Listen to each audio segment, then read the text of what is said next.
During a 9-month period before the start of World War II, Britain allowed visas for Jewish children who were escaping Nazi Germany to rescue them from persecution. The children, aged between 5 years old and 17 years old, had to leave without their parents. They were rescued from Nazi Germany and other countries controlled by the Nazis as part of the Kindertransport mission. Vera, our guest today, was rescued from Czechoslovakia. She has kindly offered to answer some questions from pupils about that time. My name is Vera Schaufeld and I'm 90 years old. I was born in Czechoslovakia, now the Czech Republic, and at the age of 9, I came to England on a Kindertransport, that's a children's transport, without any members of my family with me. Can you tell me something about what made you happy as a child before the war? I had a really loving family. I was an only child, but what made me really happy was when my 80-year-old grandmother left Germany and came to live with us in Czechoslovakia. I had no idea of the situation that had made this old lady leave her home and the language that she knew, but I was so pleased that she was with us.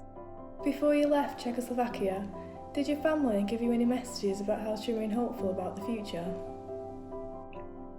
My mother met me outside the school one day and explained to me that they were unable to leave Czechoslovakia, but they were sending me to England, and that as soon as they could, they would try and send for me to come and join them. And I think this made me feel that I wasn't losing them forever, but soon we'd be together again.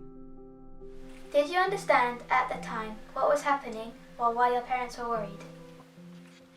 I was aware that the German army had invaded Czechoslovakia because my family was sitting listening to the radio and I could see great fear. And then after 2 days, my father, who was leader of the Jewish community in our town, was arrested. And my mother and my grandmother kept me home from school until, again, he was released. When I went back to school, my friend said to me, when you were away, our teacher said that the Jews are always the first to run away when there's any trouble. I was devastated. I liked my teacher, and suddenly I'd stopped being Vera and I'd become the Jews. And I think this stayed with me all my life. What does it mean to you to be resistant or resilient in times of uncertainty? Well, as a child, I was sent by my guardians to an English boarding school. And there, though I had no letters anymore from home, it made such a difference that I made friends who, for the rest of my life, were able to be there and to replace, in some degree, the family that I'd lost. Do you think that your experiences as a child made you more resilient as an adult?